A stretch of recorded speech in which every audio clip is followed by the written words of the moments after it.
नमस्कार विद्यार्थी मित्रांनो, आज आपण इयत्ता 8वी इंग्रजी विषयातील दुसऱ्या युनिटमधील पहिली कविता ट्राय अगेन या कवितेचा वॉर्मिंग अपचा भाग समजून घेणार आहोत. मित्रांनो, वॉर्मिंग अप आपण एकदम साध्या आणि सोप्या भाषेतून समजून घेणार आहोत.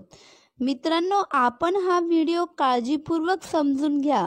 मित्रांनो, आपणास हा व्हिडिओ समजण्यास एकदम सोपाच आहे. चला तर मित्रांनो, आपण व्हिडिओला सुरुवात करूया. मित्रांनो, आता आपण वॉर्मिंग अप मधील चिटचॅटचे प्रश्न पाहणार आहोत. Question 1. What do you like, poems or stories? तुम्हाला काय आवडते, कविता की गोष्ट? Answer: I like poem. मला कविता आवडते. Question number 2. What kind of poems do you enjoy the most? कोणत्या प्रकारच्या कविता तुम्हाला जास्त आनंद देतात? Answer: I enjoy patriotic poems most. मला देशभक्तीच्या कविता जास्त आनंद देतात. Question number 3. Do you think poems can inspire us? काय तुम्हाला कविता प्रोत्साहित करू शकतात असे तुम्हाला वाटते का? Answer: yes, I do think that poems inspire us. होय, कविता मला प्रोत्साहित करतात असे मला वाटते. Question number 4. Do you remember any such inspiring poem? तुम्हाला प्रेरणा देणारी एखादी कविता आठवते का? Answer: yes, I remember the inspiring poem Ae Mere Watan Ke logo. होय, मला प्रेरणा देणारी कविता Ae Mere Watan Ke logo.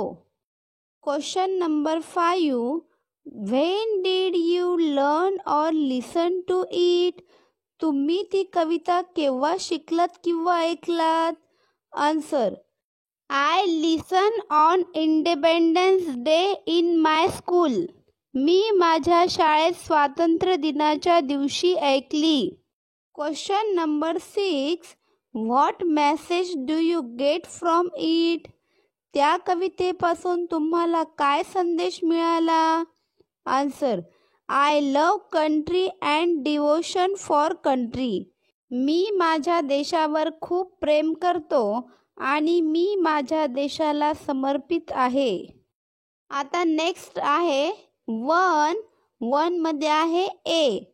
From groups of 6 each. याचा अर्थ असा की प्रत्येकाने 6चे गट तयार करा. Everyone from the group should share an experience or a situation. प्रत्येक गटाने अनुभव किंवा परिस्थिती एकमेकांना सांगा. where at first he or she experienced failure but after continuous efforts achieve success. जेव्हा तो किंवा ती पहिल्या वेळेस अपयश अनुभवते परंतु नंतर सतत प्रयत्नाने यश मिळवते. Next B question.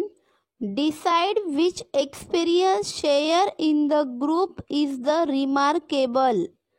गटाने एकमेकांना सांगितलेले जे उल्लेखनीय अनुभव आहेत ते ठरवा. Fill the flow chart with the step taken for success. खालील ओघवता तक्ता यशाच्या पायऱ्याने पूर्ण भरा. पहिल्या तक्त्यामध्ये येणार आहे ट्राय. ट्राय नंतर काय येतं तर मग फेलर. फेलर नंतर काय येतं? हार्डवर्क. हार्डवर्क नंतर काय येतं? Continuous efforts. त्यानंतर काय येतं? सक्सेस. अशा आहेत ह्या यशाच्या पायऱ्या. क्वेश्चन नंबर 2 आहे यामध्ये सी द इमेज. खालील चित्र पहा. rearrange and write the proper line number for each from those given below. खालील ओळींची पुनर्रचना करा आणि लिहा.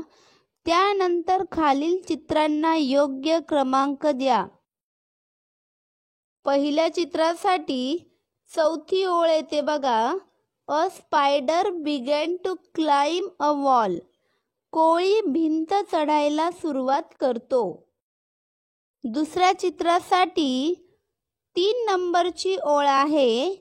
It slip and fell down. तो घसरून खाली पडतो. तिसऱ्या चित्रासाठी पहिली ओळ आहे. The spider climb again a little higher. कोळी परत चढतो व थोड्या उंचावर जातो. चौथ्या चित्रासाठी 6वी ओळ आहे. It fail down again the second time. दुसऱ्या वेळेस परत तो खाली पडतो. 5व्या चित्रासाठी दुसरी ओळ येईल.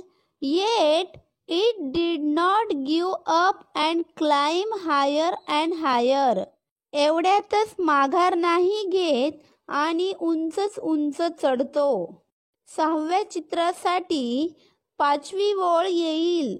Finally it reach the top. शेवटी तो उंचावर पोहोचतो. या ठिकाणी शेवटी दिलेला आहे मोरल म्हणजे शीर्षक. If you don't success at first time, try again and again till you success. तुम्ही पहिल्या वेळेस यशस्वी झाले नाही तर जोपर्यंत यश मिळत नाही तोपर्यंत तुम्ही पुन्हा पुन्हा प्रयत्न करा. अशा प्रकारे मित्रांनो, आज आपण 2.1चा ट्राय अगेनचा वॉर्मिंग अपचा भाग समजून घेतलेला आहे.